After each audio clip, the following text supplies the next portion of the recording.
আমাদেরকে শয়তান একটা প্রবোধ দেয়, এই ভিডিওগুলো আমরা দেখি ফেসবুক ইউটিউব আর স্কিপ করে চলে যাই, উপরের দিকে টেনে আমরা স্ক্রল করে চলে যাই।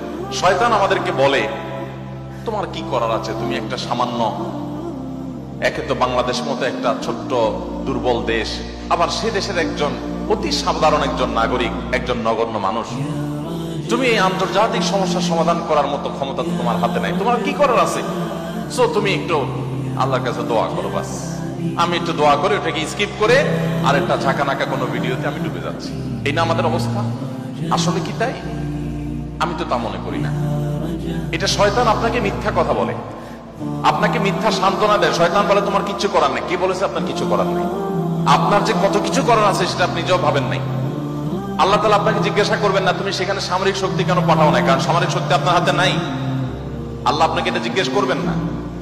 আল্লাহ আপনাকে বলবেন না তুমি মানবিক সহায়তা নিয়ে শত শত হাজার হাজার টন কেন খাবার পাঠাও নাই সেখানে, কারণ এই ক্ষমতা আপনার হাতে নাই। আল্লাহ এটা জিজ্ঞেস করবেন না।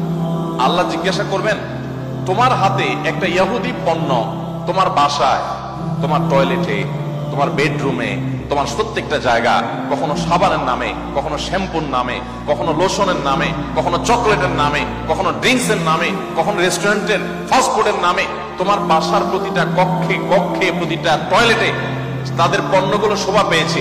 এই পণ্য বেচা টাকা দিয়ে তারা বোমা হামলা করে মানুষ মেরেছে। তুমি শুধুমাত্র তাদের প্রতি সিম্পেথি দেখাতে পারতে, সেটা তো দূরের কথা, উল্টো বরং তুমি সেই বোমা হামলার সঙ্গে জড়িত। তুমি জেনে হোক আর না জেনে হোক, তুমি বুঝে হোক আর না বুঝে হোক, তুমি কিন্তু সেই বোমা হামলার সাথে জড়িত।